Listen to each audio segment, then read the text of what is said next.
I thought I'd seen it all. When you've lived a military life as a young man, joined the police force after leaving the military, and then settled on heading towards retirement at a private hire security firm in your later years, you're gonna come across some shit.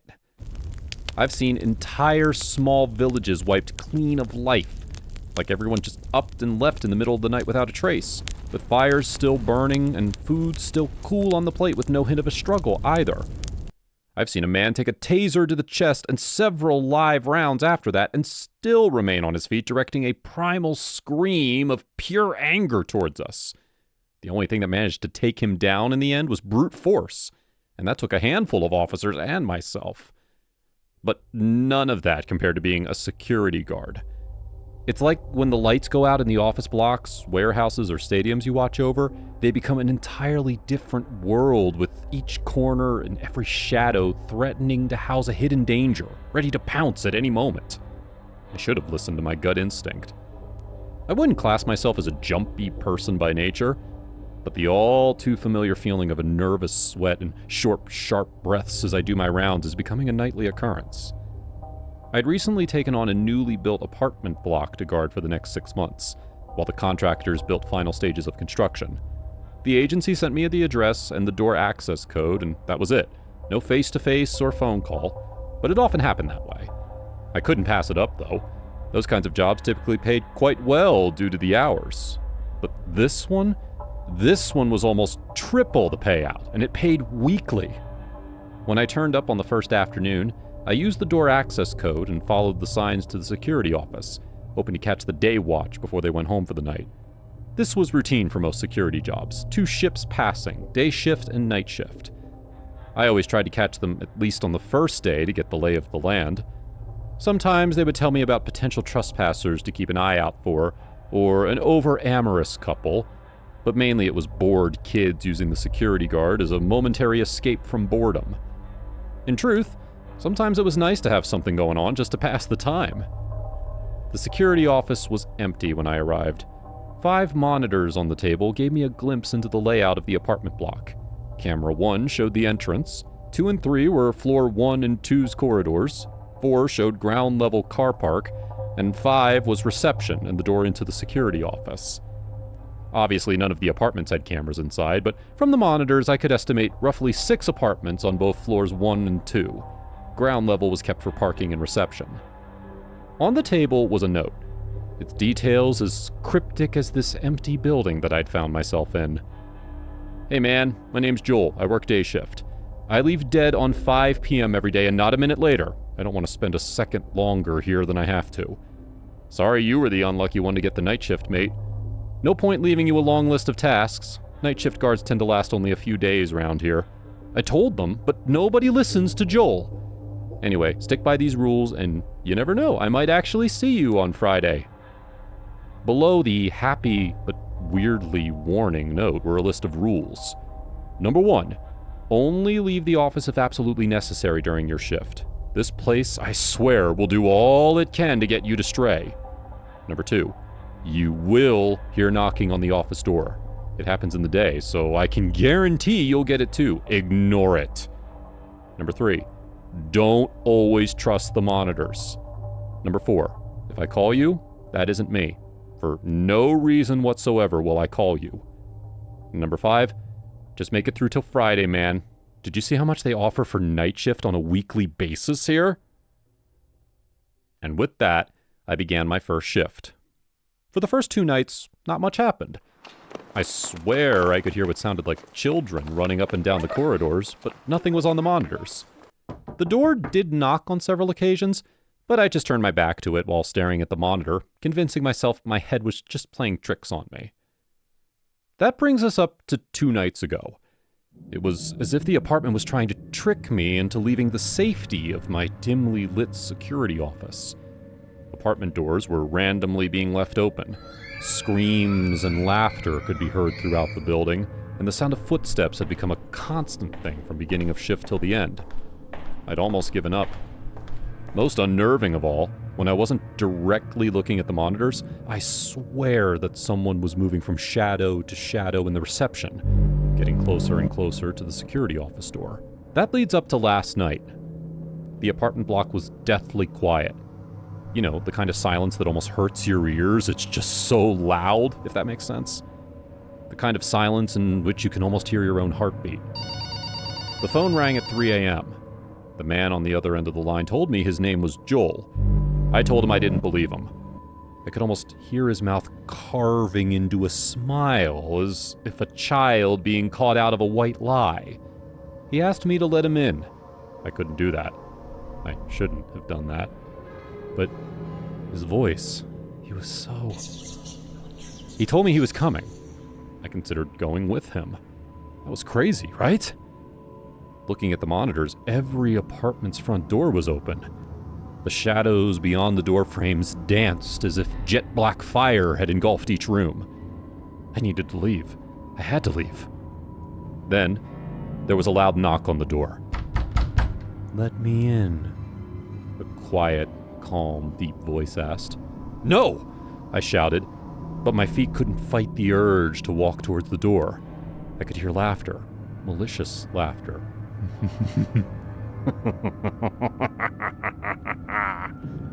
I could tell he wanted to harm me. What was I going to do? I needed to shake this fog clouding my judgment. Ever since I spoke to him, I needed to go to him. No, wait it out till morning. I can do this, I kept telling myself. As I fought against my better judgment, I found myself reaching for the handle. A voice inside my head spoke. "Let him in." Movement in my peripheral vision shook me out of my almost trance-like state. On the reception camera, I could see a man with his back towards me. Once again, my hand went for the handle, but I couldn't stop it. I had my body, but it was as if he had my mind. I was an unwilling passenger. I screamed at myself inside my head to stop, to fight it, but it was no use. It was his now. And I opened the door. My blood ran cold as I saw his face. What are you?" And at that moment, my vision blurred and I fainted. The next thing I know is that I was on a hospital bed. The nurse told me that a guy named Joel brought me there. My brain was still numb from the incidents of last night. Who was that man? Or better, what was it? Was it a prank played by Joel? Or was it someone else? There were so many questions in my mind, but I didn't have the courage to seek the answers. It was best for me and for my safety to stay away from that place.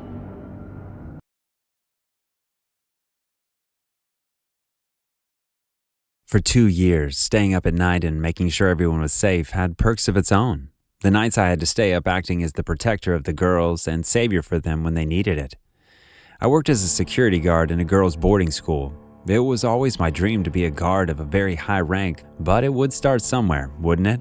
Even if it meant that I had to listen to high-pitched screams of girls all night long and listen to them talk about guys they met in other schools and which of them they were in love with. It was always an interesting moment with them, coupled with the fact that I had lived in the school as well. Somehow, because of the girls, I loved my job and I always hoped I would have a girl of my own someday. The nights came and went as usual, no events or things to look at all night, but this very night, I should have known that it was all going to be different from the usual way I knew. I ate my food in a happy mood and I watched as the girls played outside with one another. I was 25 and I was looking to settle down with a nice lady in the next 3 years. I needed to have money first and I had to start applying for better jobs. It would hurt me to leave the girls, but it was for a good reason. Not only because they kept me company was the reason I wanted them to stay. I got scared as well when the doors to the main building got locked every night and I'm the only one left to look after the building till it was morning again.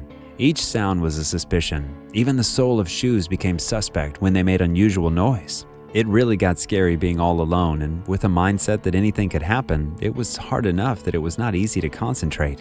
I sat on the chair quietly, expecting the night to be by really fast and quiet, as it should, but as if my mind could be read, I heard footsteps in the bushes close to the school. Though the school had buildings around it, they were sparsely distributed, leaving land for the bushes to grow and develop, becoming almost a forest. I heard the noise again. It was closer this time, and it became faster. It felt like they were running, but I couldn't exactly tell since I couldn't see them. "Hello?" I said loud enough. "Anyone there?" The footsteps stopped for a second. If I was going to think like a thief, which I guess the intruder was, I was probably going to stop walking because I wasn't expecting anyone to be there, or because I wasn't expecting to be heard like that.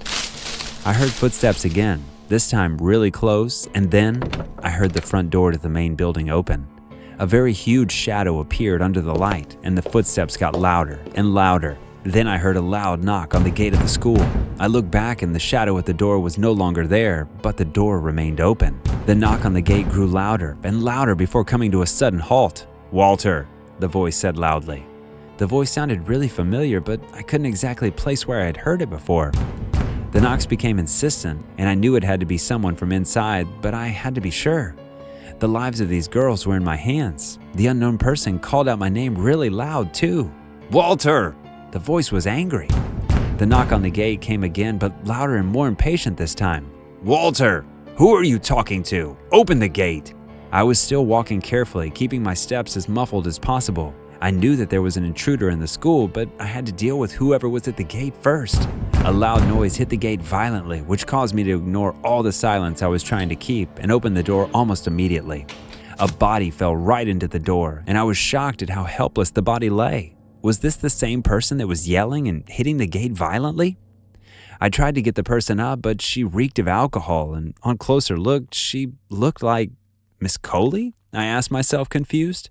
The principal of the school? Drunk and acting stupid? I pulled her towards the main entrance, and when I opened the door, I heard legs run back to the room, and that's when I heard it. "Crap!"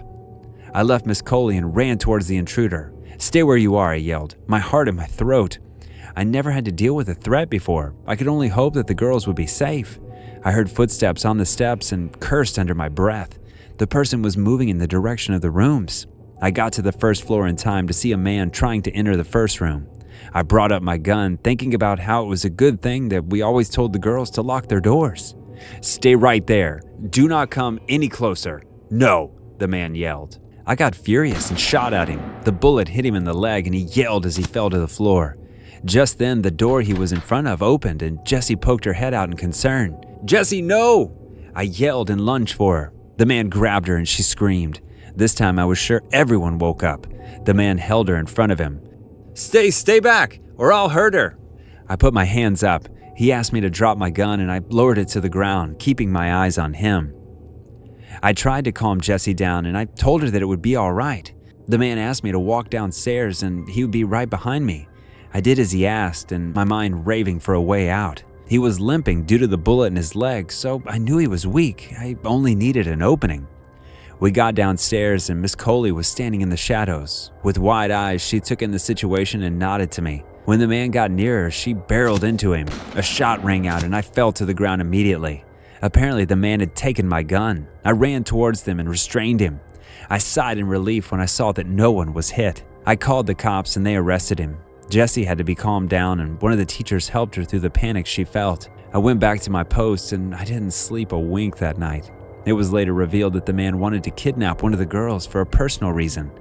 People like this made me sick, and that was the reason why I was doing this job. No one would hurt these girls, not under my watch.